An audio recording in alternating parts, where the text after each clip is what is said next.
out everybody and no one can whoop him.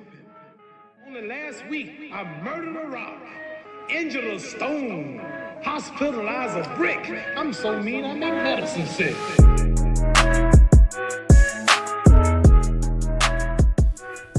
Yo, what's up, guys? It's your boy Chris coming at you with another episode to the Beautiful Struggle podcast. This is episode 13, and you guys already know right off the bat, I have to welcome all my new listeners out there. So if you are tuning in for the first time, man, welcome. Sincerely appreciate that you guys are here, and I hope you guys are here for a long time. And just to give you guys a quick overview of the podcast, the Beautiful Struggle podcast is all about sharing perspective, finding purpose, and exploring different forms of hustles. Alright, so with that being said, if you guys find any type of value from this podcast, I would sincerely appreciate if you guys left a rating and review down below. And if you guys can recommend it to one person, recommend this podcast to one person, that would be phenomenal. It would mean the world to me.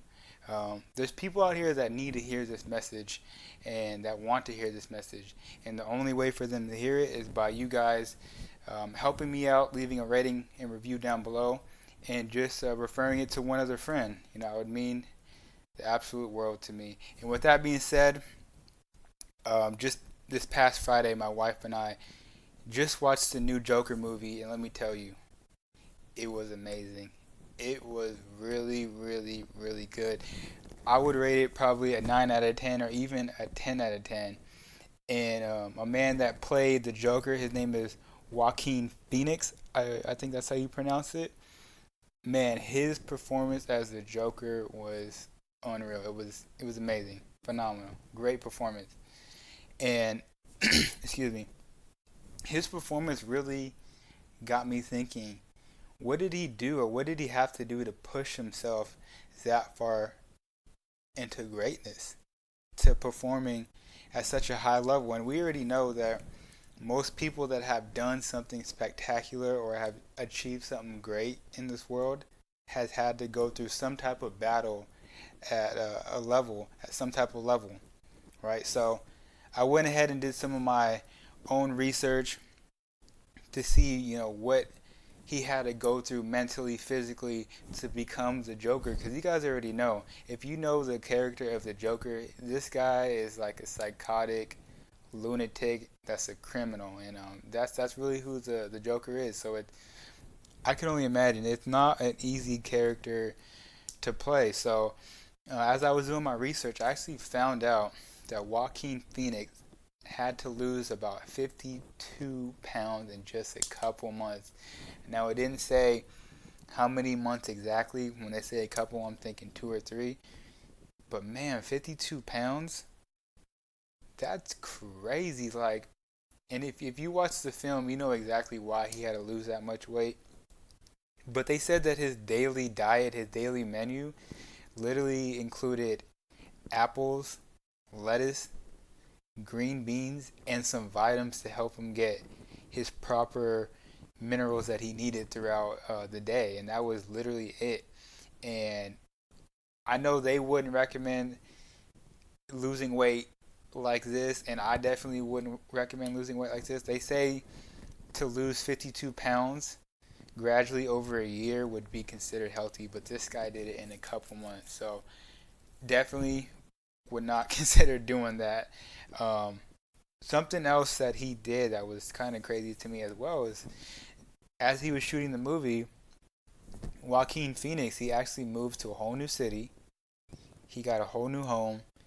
He didn't have any type of social life, and he didn't bring any photos or anything from home that would remind him of his current life, because he simply didn't want any type of distraction to really fulfill the role of the Joker. And to me, I'm just like, wow, like, that takes another level of discipline to do that. And as I was reading it, it's kind of crazy what he was going through, and it's kind of tough to read. And even some of the scenes in the movie were kind of crazy to watch. But he did all of these things so he can give the audience and the world the best body of work possible. And that really got me thinking, like, man, going through the process of achieving your goals and following your dreams will sometimes involve you doing things that you don't want to do or don't feel like doing. Um, Joaquin Phoenix, if I'm not sure what movie it was, but there was another movie where he had to lose an extreme amount of weight in a shorter period of time. So he knows the process of doing this, and he said in multiple interviews that he wasn't looking forward to losing all this weight and isolating himself. That's not something that he wanted to do, but he still did it. And why did he do it?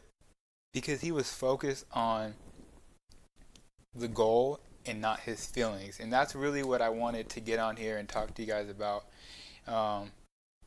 Basically, how to get out your feelings and how to do things that you may not feel like doing at the moment, right? And that's probably the reason why a lot of us are not at our goals. A lot of us are not at the point where we want to be in life because we're so busy operating in our feelings. We're operating in our feelings and how we're feeling for the day and what our mood is. I don't feel like working out. I don't feel like doing homework. I don't feel like getting up early. I don't feel like going to work. I don't feel like being at work today. I don't feel like dealing with these customers. That's how we think. And I'm not going to lie, like I'm a victim of thinking like that too. But that's really a selfish way of thinking, because by you operating in your feelings, you're only thinking about yourself. And man, that is the truth. That is the truth. Because you're not thinking about your kids and how they rely on you. You're not thinking about your parents and how they need you to make it, how they need you to succeed in life.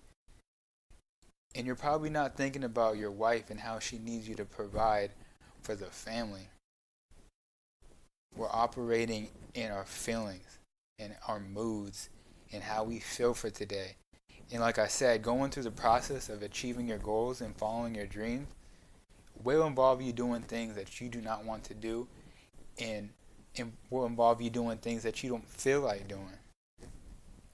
So yeah, today guys, I just wanted to come on here and give you guys 3 practical steps that I apply and I use in my life to help you get out your feelings and help you to achieve what you need to achieve and get done what you need to get done, right? Because one of the biggest difference between the people that live in that 1% life and the 99% is, well, there's a lot of differences, but one of them is that these people do what they have to do every single day, whether it's waking up early, whether it's whatever it may be, eating healthy, working out. If you're talking about athletes, if you're talking about people in business, there's different things that they do, but at the end of the day, they do the things that they do not want to do not feel like doing. They overcome that challenge, right?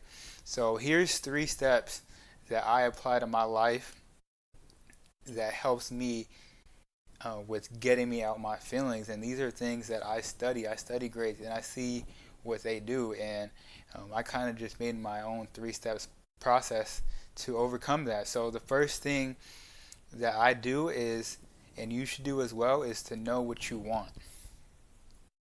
It's that simple. Just know what you want in life. Know where you want to go. Know where you want to be. Know who you want to be. If it's even materialistic things, and that's okay for you to want those things. Know exactly what car you want. Know exactly what home you want. Know exactly what you want, because by you knowing what you want will give you the ability to have a target to shoot after and to have a direction, a sense of direction. So that's number 1. Know what you want, because it's going to give you direction. It's going to give you a target to shoot after. Number 2, think about people that need you. And I kind of mentioned this earlier, right? So this has helped me out tremendously. So the times that I don't feel like waking up early, the times that I don't feel like working out, I tell myself, there's people out there that need me. There's people out there that need me to be the best version of myself. They need me to be the healthiest form of myself. There's people that need me to get up early so I can start working and I can provide. And there's people out there that need you as well. Whether it's a grandmother, a grandfather, it's a cousin, it's a nephew. There's somebody out there that's looking up to you and that needs you to be they're a role model, whether you realize it or not. I remember there was times in college where I had to sit down and I had to write like a 5 or a 10-page paper, and I didn't want to do it. I didn't feel like doing it, but I knew if I accomplished this task of writing this 10-page paper is going to bring me one step closer to graduating.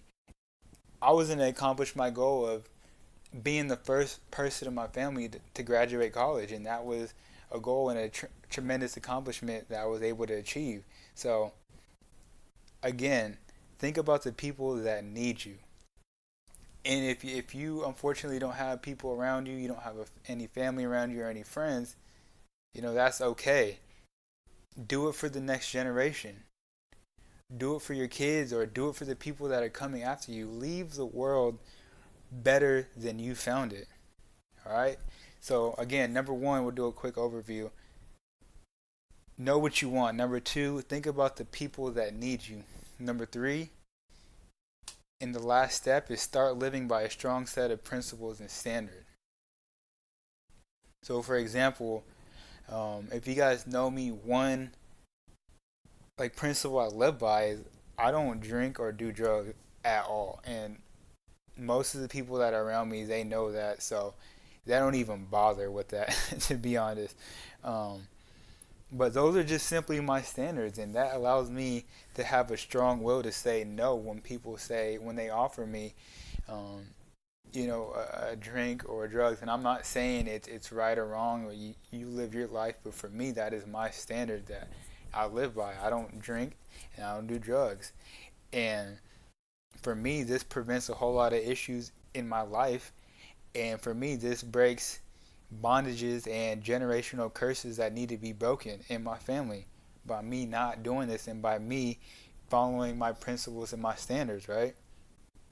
So that's it, guys. I just wanted to come on there and provide some value for you guys. Again, 3 simple steps for you to get out your feelings is to know what you want, think about the people that need you, and start living by a set of strong principles and standards, all right? So get out your feelings, do what you got to do, and it's your boy Chris, and I'll catch you guys next week.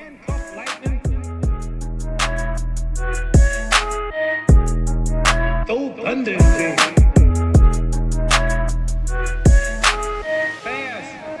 Fast. Last night I cut the light off in my bedroom, hit the switch, was in the bed before the room was dark.